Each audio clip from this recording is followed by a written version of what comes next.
Hello learners, in this video we will be looking at the level of interference that is required under the Soul effect doctrine. We could actually sort of understand this particular point from an example given by Ben Mustafa.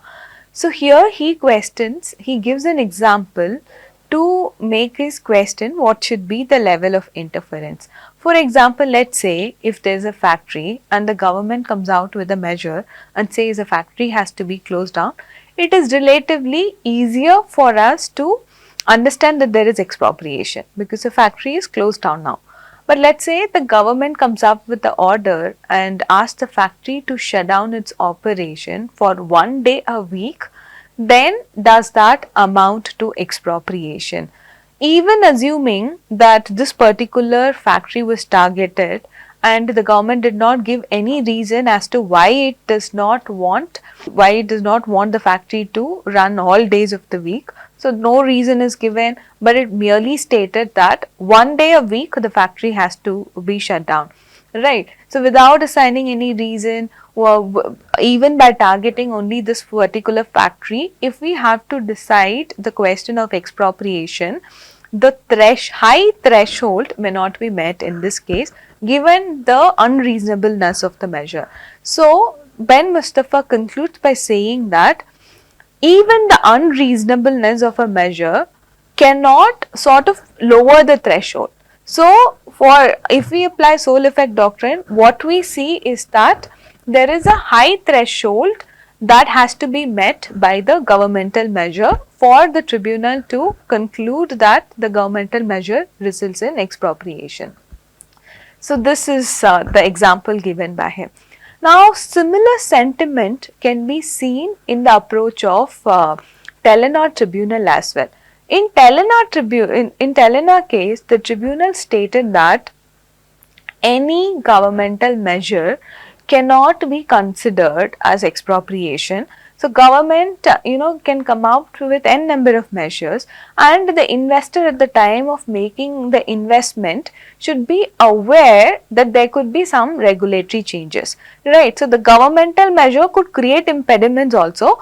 The governmental officials may act in a unreasonable way as well, but all of these do not there is no per se expropriation just because there was some sort of an impediment to the investment. Even Teleanor tribunal gave the example of payment of taxes may be an impediment to the investor, but that per se there is an impediment to the investor that cannot be considered as expropriation.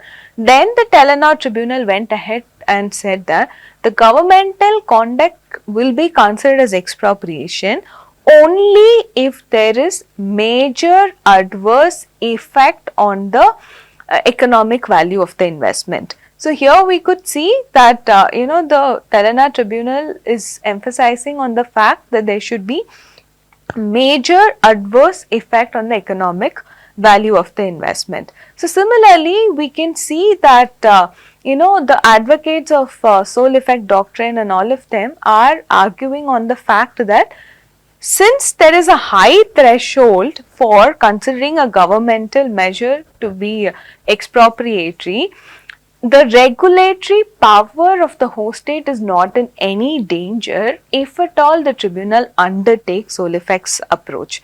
So what the advocates of this doctrine are saying is that not any and every regulatory measure will be considered as expropriation under this doctrine, but only when the measure reaches the high threshold.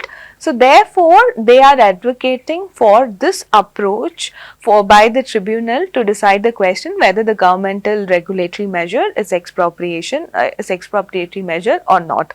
They also say that there is some uncertainty with regard to the scope of police powers. So therefore, this particular approach, that the Soul effects approach, is something that should be preferred over Soul effects over police powers doctrine. Now if we look at this question, or if we sort of look at which approach, whether the Soul effect approach is better for answering the question that there is expropriation, the advocates are conveniently forgetting the fact that clearly a line had to be drawn where there is a mere regulation and there is expropriation. So the low threshold and high threshold that the sole effect doctrine advocates are talking about, there is no clarity as to where the threshold lies, right? Sometimes the tribunal may sort of may not adhere to a high threshold. I mean, this can be easily expected, because if we look at the Pope and Talbot Tribunal, we can clearly see that the tribunal went ahead and stated that access to US market is a property right. When there are many expansive interpretation given by the tribunal, and given the fact that there are there's no clarity on where the line has to be drawn, even for the purpose of sole effect doctrine. So I am a little skeptical, and I do not fully convinced by the arguments of advocates of sole effect doctrine that this may be a better approach to decide the question if there is expropriation or not. So while applying sole effect doctrine on case by cases, then we will have to draw the line between what can be considered to be expropriation and what can be considered to be regulation.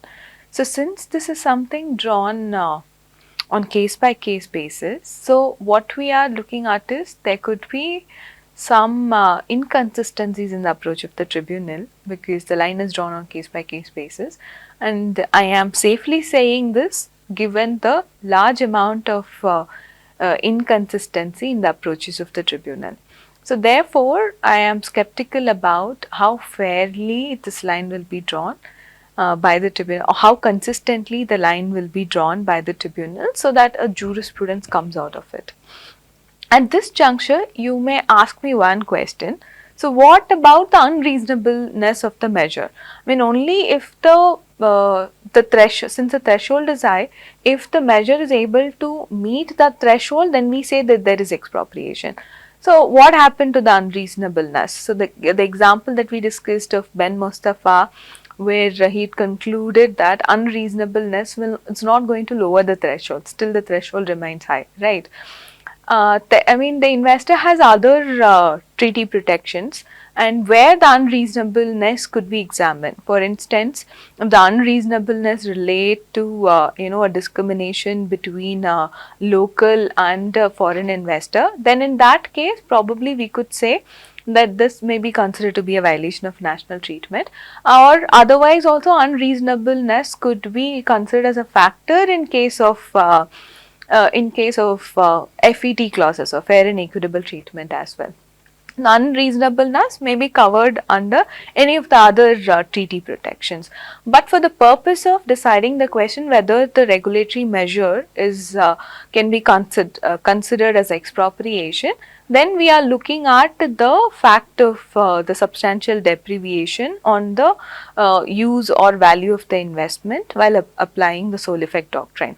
Even if you look at the 1967 OECD draft convention, if you look at how expropriation was defined, so there also too much focus is given on deprivation of the enjoyment and the benefit of the alien's property, even when such deprivation is not outrightly classified as a deprivation. So there could be some sort of a measure which is, even when not outrightly classified as a deprivation, could still have the effect, and that was something that was covered within the expropriation provision in the draft OECD convention of 1967.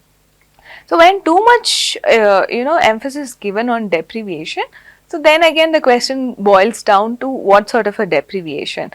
So Telenar Tribunal can be seen to use the phrase substantial erosion of value.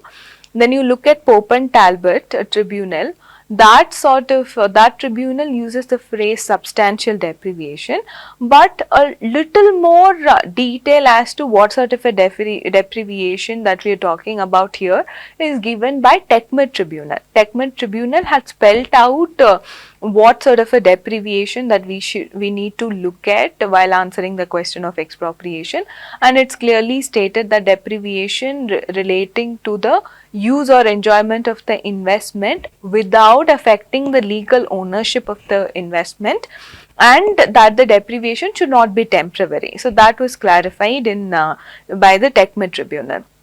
when many other tribunals have spelled out what sort of a deprivation. So the question here is, why should too much emphasis be given only on the deprivation of foreign investment? So here the advocates of sole effect doctrine has a very interesting question to ask. They are not questioning the regulatory right of the host state. They are not saying that the government should not enact any regulatory measure for the public purpose. But the question that they are asking is, why should only foreign investor bear the cost of government protecting the environment? Right. So at the outset, it may sound to be a very logical question. So then how do we sort of address this particular aspect? Right. So if you look at it, okay, why should only foreign investors bear the cost? Then you may think on the line of economic efficiency of the regulatory measure. I mean, if you look at WTO law, that it is very clear whatever regulatory measure that the government takes has to be a least trade restrictive measure. Even looking at the exception under Article 20 of CAT, where certain public policy objectives have been enumerated, and government has been given a power to take regulatory measure for achieving those objectives, and that may be considered as a general exception even if any other provision of GATT is violated, right? So there the term necessary is used in Article 20, and that has been interpreted to mean that it should be a least trade restrictive measure and all of that. But coming to investment law, international investment law, so whether do we have to look at the regulatory measure of the host state from the perspective of economic efficiency, then should we look at or should we say that the government, even for achieving a legitimate public purpose of protecting the environment, should take only those measures that are economically efficient, in the sense that it doesn't have more adverse effect on the investment. So whatever reasonable alternative options are available, the government should adopt such sort of a measures.